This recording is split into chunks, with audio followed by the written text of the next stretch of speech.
So we've got a problem here, classic problem going around a track. This is a test question I asked years ago when I used to write tests that weren't multiple choice. It was more fun writing those questions because you could come up with different scenarios and whatnot. But anyway, we've got the General Lee here at Daytona International Speedway. The slopes at Daytona are pretty steep. I think some of them are like 33 or 35 degrees. You can tell it when there's wreckage and car parts are laying on them. They usually slide down, which is you take a piece of asphalt and set a piece of fender on it and have it slide down. That's pretty steep. So the General Lee's negotiating a 30-degree banked curve with a radius of curvature of 1,000 feet. I just made that up. Who knows what it is? It was on the verge of slipping up the slope, even though the coefficient of friction must have been approximately 0.8 with the new tires that Cooter put on it. How fast was the General Lee going in miles per hour? Remember that the weight of the General Lee is a closely guarded secret. Okay?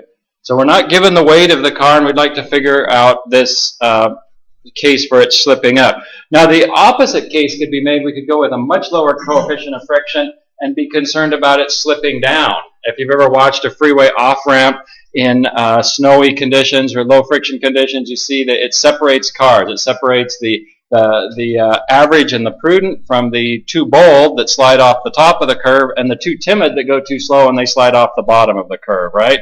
Well, we're in this problem looking at sliding off the top of the curve. So if I were to come up with a diagram, I don't even know that this is a proper free body diagram, but I wanted to talk about what we have going on here. We'll go to the next page and look at a proper free body diagram. We've got the slope of the track here at theta. We've got the normal force of the track pushing back on the car. Remember, we're worried about the car slipping up the hill, which they're trying to get around the curve as fast as they can, so that's the problem. You don't want them sliding into the wall. We have the weight of the car, and we don't know the weight of the car. We don't know the mass of the car, but we'll put that in, and hopefully we can get that to cancel out as we go through the calculations. A couple of important things here is my orientation for the normal force. A lot of times people will try and say that the normal force is acting in this direction, okay? Only if the car is going underground somewhere else, right? Okay, so this is the direction of the normal force, and then the tangential is actually going to be mutually perpendicular to these. So this would be the tangential direction. So I've got something this direction here, and oftentimes, I mean, you could call that the y direction if you wanted to. Sometimes I will call that the b direction. So it's not to be confused with the tangential, because that would be in and out of the page. B is mutually perpendicular to the normal and the tangential. Questions with that then before we go to the free body diagram and look for the solution of this? Let's see if we can make that happen. So here's a bit more proper free body diagram. We've reduced the General Lee to a block there. We've got the coefficient of friction times the normal force, resisting motion. That's our friction force. So this is friction, the friction force. We've got the force of gravity acting to the center of the earth. I've got the normal force acting perpendicular to the track surface. I tried to put some of those angles in there. And then we have the normal acceleration acting horizontally, and I'm going to observe this coordinate system here. So that's the real key to this, setting up this problem, is getting a proper free body diagram, and then it's just a matter of going through the equations. I could first, if I wanted to, sum the forces in the b direction, setting it equal to mass times acceleration in the b direction. And remember, b is mutually perpendicular to the tangential and the normal. So it's really just like an x or a y direction. Well, what's the acceleration in the b direction? 0, I hope. We're hoping it's not jumping up and down on the track, right? We're hoping that this is 0. So we could say then that we have, let's see, in the b direction, I'm going to have, I'll take a positive up. So I would have minus mg, because that's acting down. And then I'm going to have plus n times the cosine of theta. Anything else? I've taken care of the vertical component for n. mg is all in the vertical. And I probably have some vertical component for this friction force, don't I? So I'm going to have to subtract off mu times n times what? The sine of theta? Yes? Wouldn't it be a little bit more practical to switch our coordinate system? Well, rotating the coordinate system, I mean, we could think about this, and let me put this maybe over here. Taking it, we could, if we wanted to, take it up the ramp and perpendicular to the ramp. Is that what you're proposing?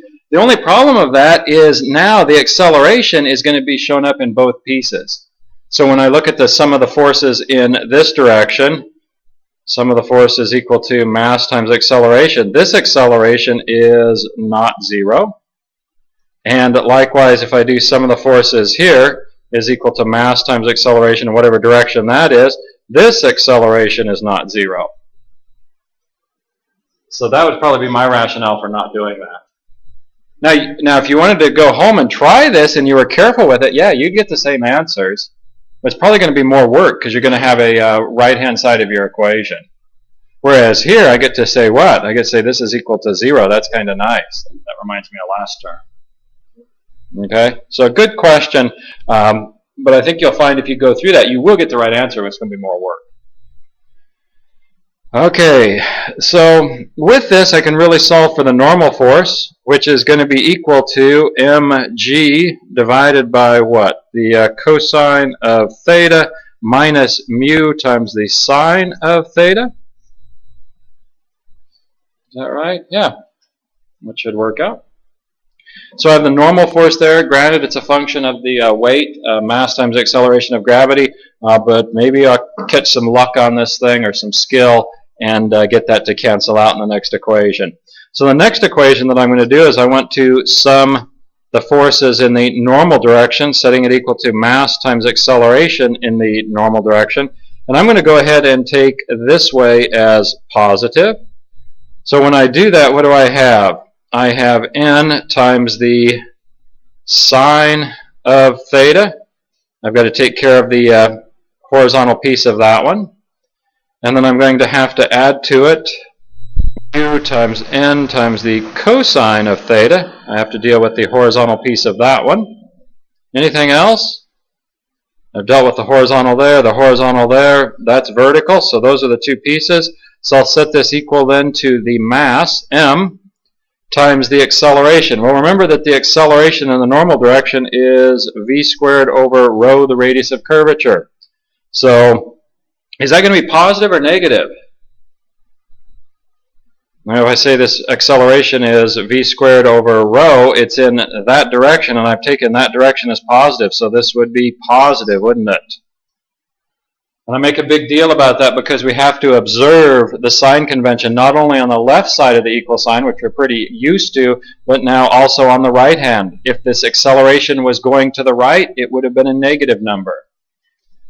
So with this, I have a v squared over the radius of curvature rho. I think I can factor the n value out of here. So n sine theta plus mu cosine theta is equal to m v squared over rho.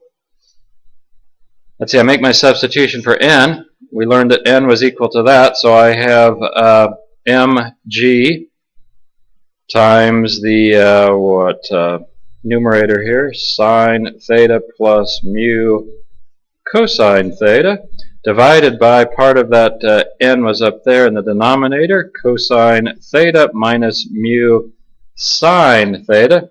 Do I get to cancel what's in the parentheses? Nope. So, but the one thing that is nice is when I set this equal to m v squared over rho, I don't need the mass.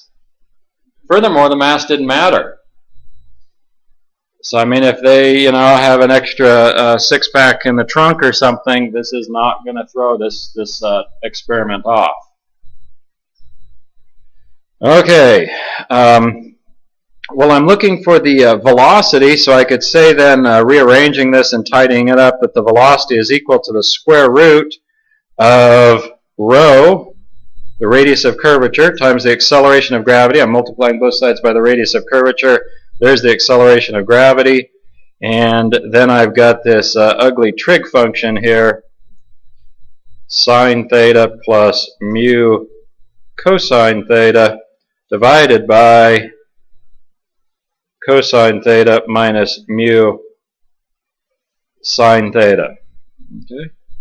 So this is kind of a tough test question because you kind of had to have the discipline to not put the answers in the numbers in too early. Try and get the masses to cancel out and go from there. With that, let's I guess we could look at the units. Check the units on this real fast. I'd have the square root of the radius of curvature, well, that's probably feet, right? And g is going to be feet per second squared. The trig functions should come up unitless. Sine of theta, cosine of theta is unitless. Mu is unitless. So I'm left with this, the square root of feet squared over second squared, which would be feet per second, right? That's velocity. That's good. Now, I think we're asked for it in miles per hour, so we'll have to make that conversion, but we can do that in a moment. So I'll put those values in here. We're going to have rho, the radius of curvature, was 1,000 feet. And again, I don't know that that's correct. I just made that up. You could go to a map of Daytona and work that out. G is 32.2. A lot of times students will make a mistake right there. They get in the habit of thinking 9.81. Remember, check what system you're in. 32.2 is the English. And then we're going to have the sine, I believe, of 30 plus mu. That was 0.8. Think that number's decent? I mean, I made it up. Does it seem reasonable? We're hoping those tires are pretty sticky, right? I mean, people that are in the business of race tires and doing a skid pad test as you try and load them up sideways, sometimes they can get them sticky enough they can even get a little over 1.0. Okay, so it obviously depends on how much air we have in them, how hot they are. And those of you that watch this kind of racing and whatnot, yeah, that's why they swerve back and forth, try and heat up the tires, right?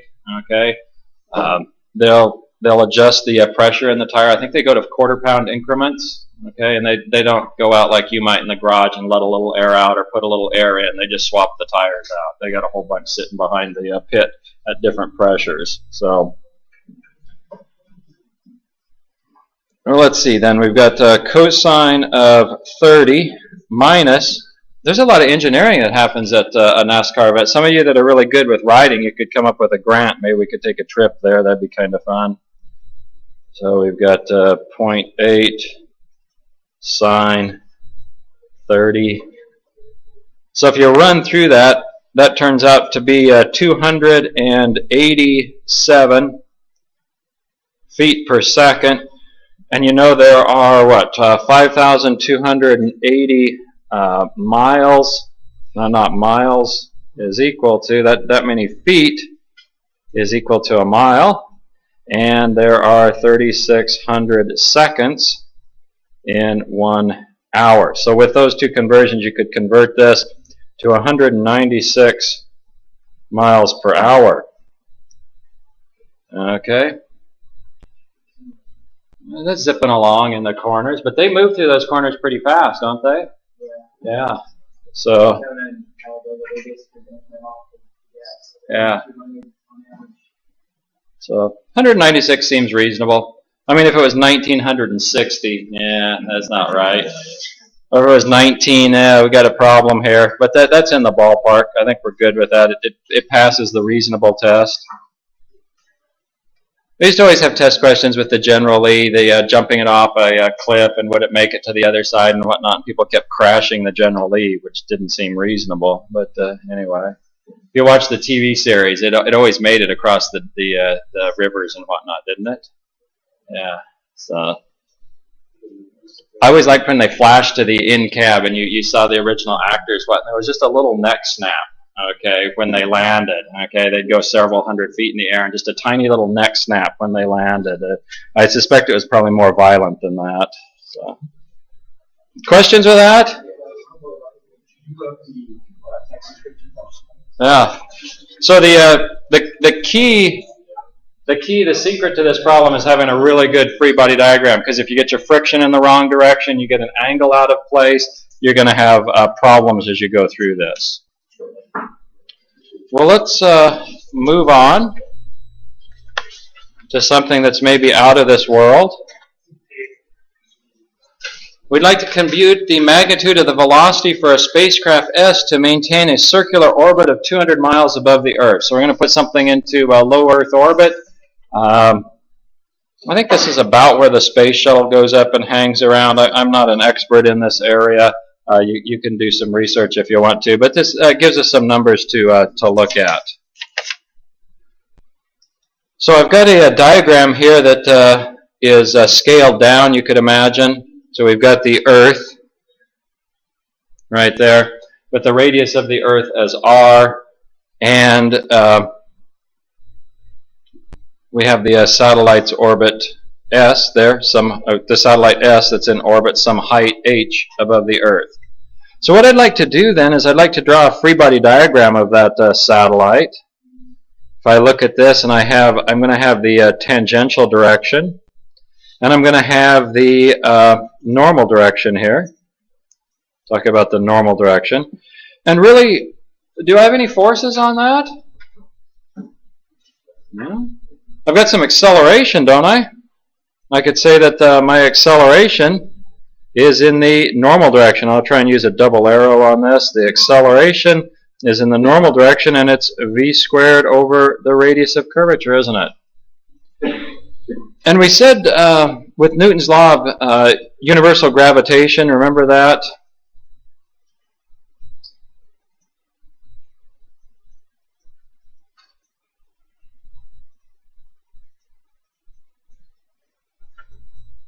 Newton's law of universal gravitation, we haven't talked about that in here, but I suspect you talked about it in physics, that when you look at two bodies that are some distance apart, I mean, that works for me and the computer here, although my mass and the computer's mass are relatively small, so the force is going to be incredibly small. So we usually see this more when we're looking at planets.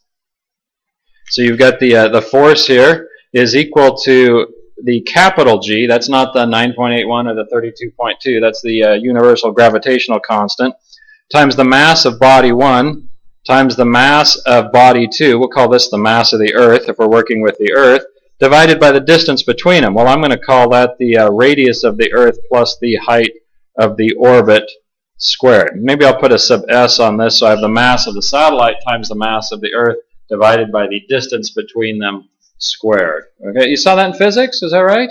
Okay, great.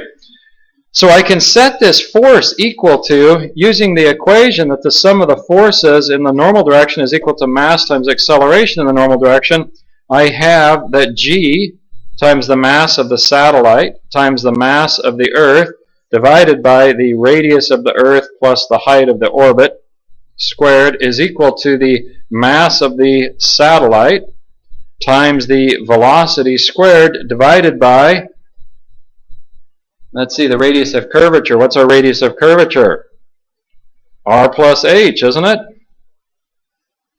Okay, so I have R plus h. So I can cancel the mass of the satellite. We don't need to know the mass of the satellite. And we can say then that the velocity required is going to be equal to the square root of what? The universal gravitational constant G times the mass of the Earth divided by the radius of the Earth plus the height of the orbit. Okay. And if I put some numbers in here, I always wonder how they get these numbers, but I'm more into engineering dump trucks and cruise ships, so I don't worry about such things. They tell me that G is equal to 6.67 times 10 to the minus 11 meters cubed divided by kilograms. Kind of messed that up.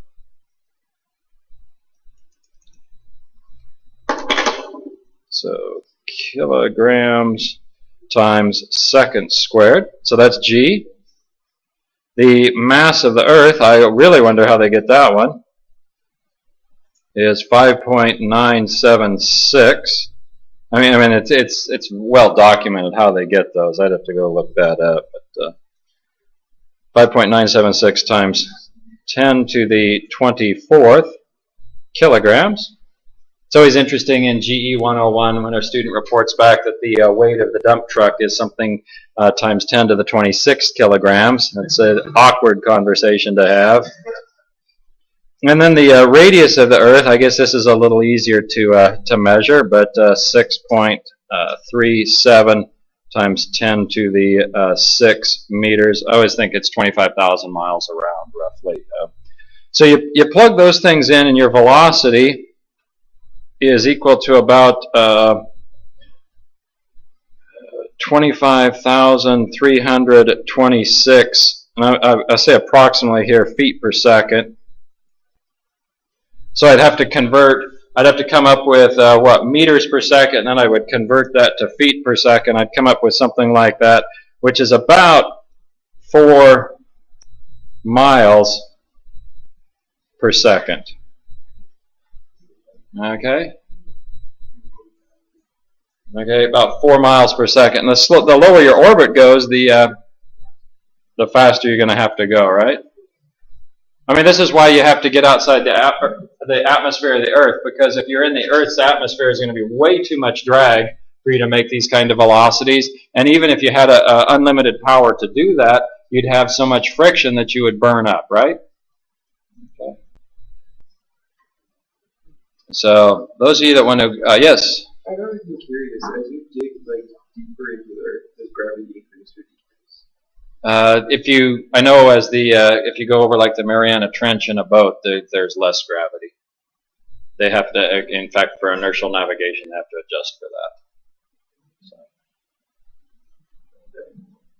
that. Okay, so that's kind of a nice example. We've got a new equation there. I'm not going to make a big deal about that. You probably spent a lot of time on that in physics. Well, that kind of finishes up our work with Chapter 13, our work in kinetics.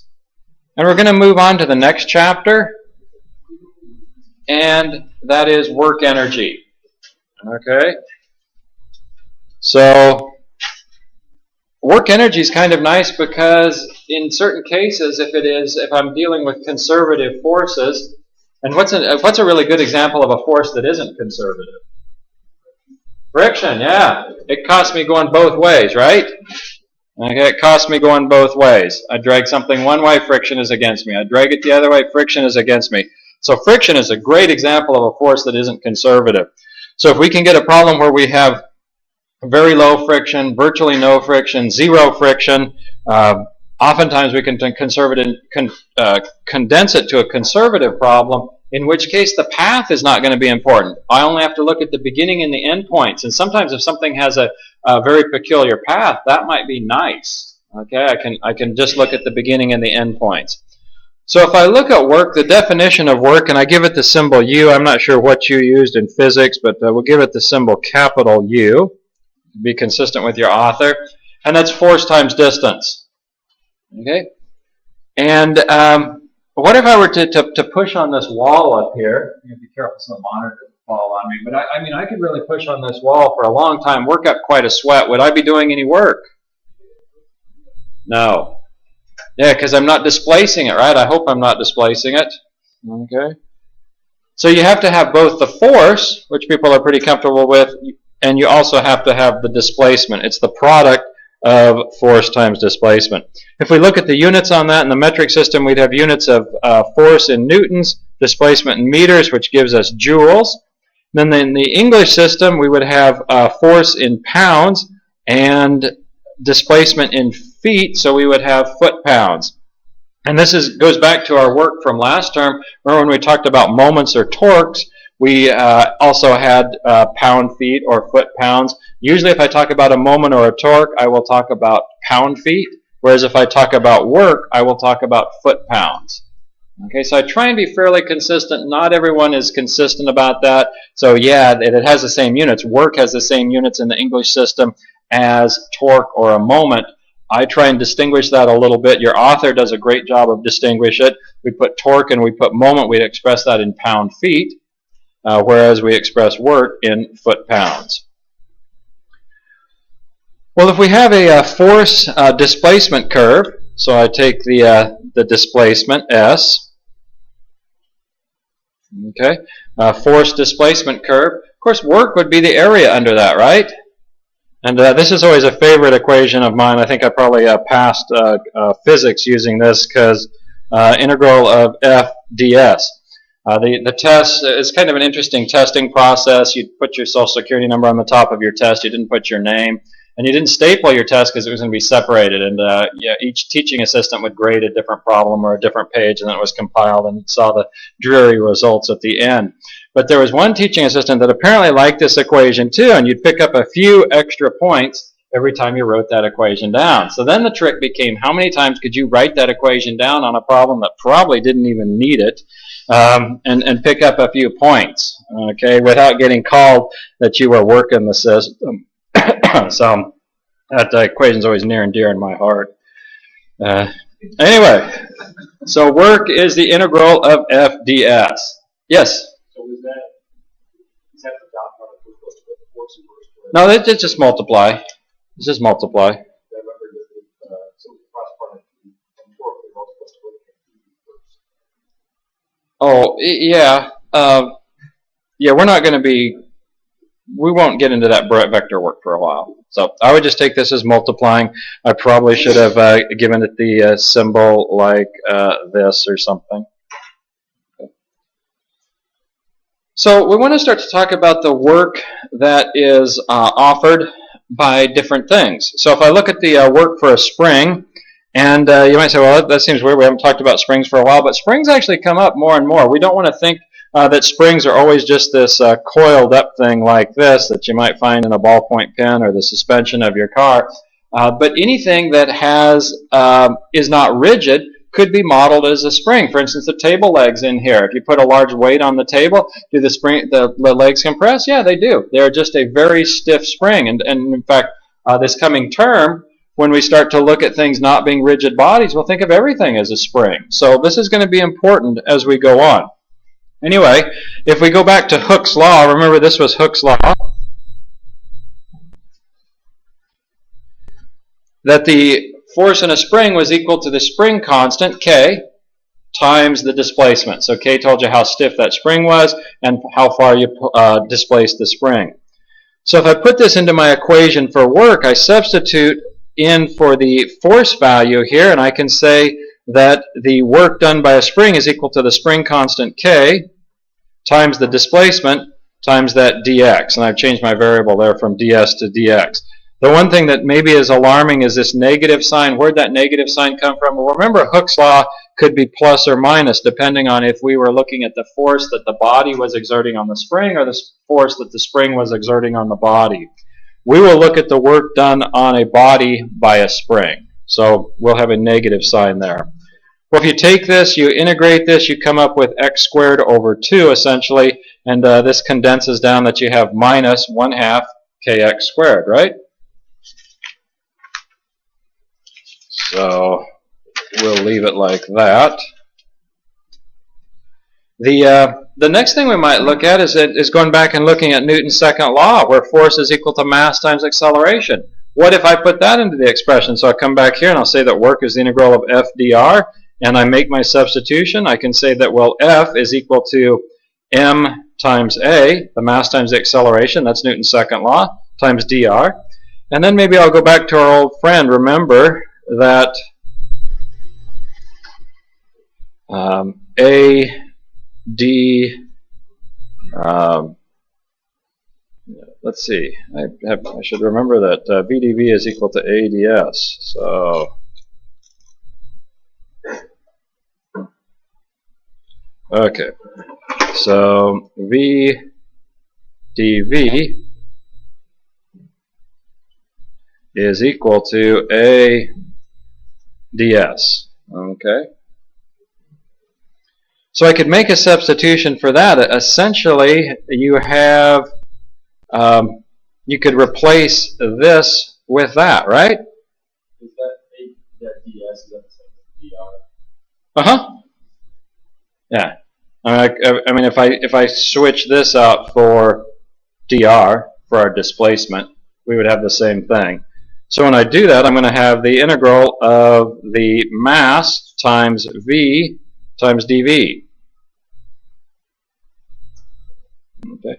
Which gives us then, if we go through that, we're going to have 1/2 times, and we'd integrate from v1 to v2, then we're going to have 1/2 times the mass times V2 squared minus V1 squared, right? And if we look at part of this, I mean, if we look at 1/2 mv squared, we'll probably recognize that as what? Kinetic energy. Yeah. We give that the symbol T, and that is kinetic energy.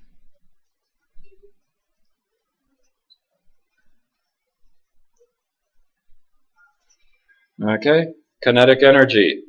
So if we want to change our kinetic energy, we're going to have to exert work, aren't we? Let's see. What about, I guess we could keep on going with this. I mean, we could look at force is equal to mass times acceleration. I could really change that a little bit and say that weight is equal to mass times acceleration of gravity, right?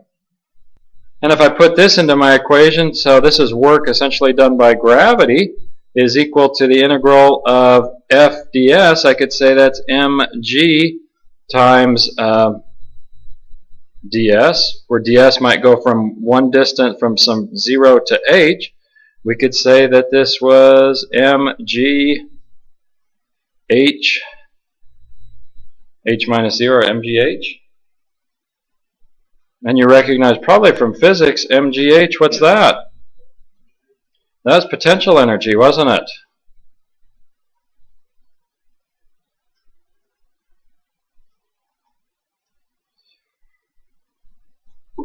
And if I want to change potential energy, if I want to take an object here, if I take this pen and I want to increase its potential, am I going to have to do work as I raise that? I am, aren't I? So, let's look at what happens if I try not to do any work. Everyone tries to do that. Okay, so conservation of energy is where the change in work is equal to 0. And I could talk about my kinetic energy at 1 plus my potential energy. This is your potential energy. Usually write that as Vg1. That's potential due to gravity. That's your potential energy at 1 plus your elastic energy. This is spring. Okay, so your kinetic energy plus your potential energy plus your spring energy at 1 is equal to your kinetic energy at 2 plus your potential energy at 2 plus your spring energy at 2. If you're not doing any work, you can have conservation of energy, and this equation holds. Now let me put, we might note here that T, of course, is 1/2 mv squared. That Vg, we just saw that, mgh. And that VE, we saw that with the spring, that was what, 1/2 ks squared? Okay.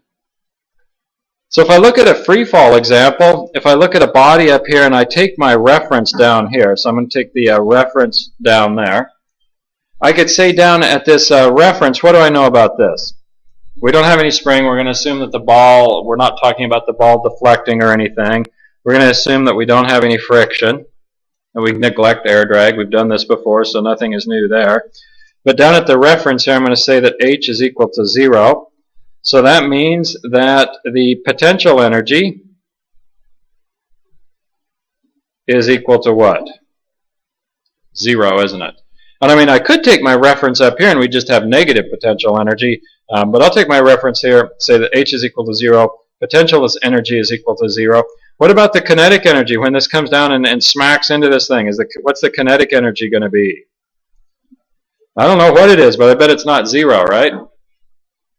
Okay. So then up here at the start, what do we have? Well, H is equal to H, isn't it? Some distance above that. The potential energy, what's that going to be? I don't know, but I bet it's not 0. And how about the kinetic energy? I mean, this is free fall. We're not throwing it down. We're not giving it any initial boost. So what would the kinetic energy be? It would be 0, wouldn't it? So if I go through this, I mean, I could write out this equation, T1 plus VG1 plus VE1 is equal to T2 plus VG2 plus VE2.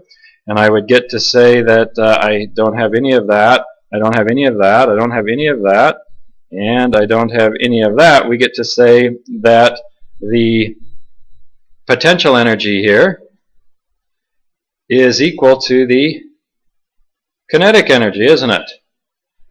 We can say that mgh is equal to 1/2 mv squared. And as long as the mass up here is the same as the mass down there, I can cancel that. And we can say then that the velocity, if I solve for the velocity, it's going to be the square root of 2gh. Is that right? If I check units on this thing, what are our units? 2 doesn't have units. G is feet per second squared. H is feet. So I get the square root of feet squared over second squared, which is feet per second. That's a good unit for velocity. We saw this. This was the same as kinematics, wasn't it?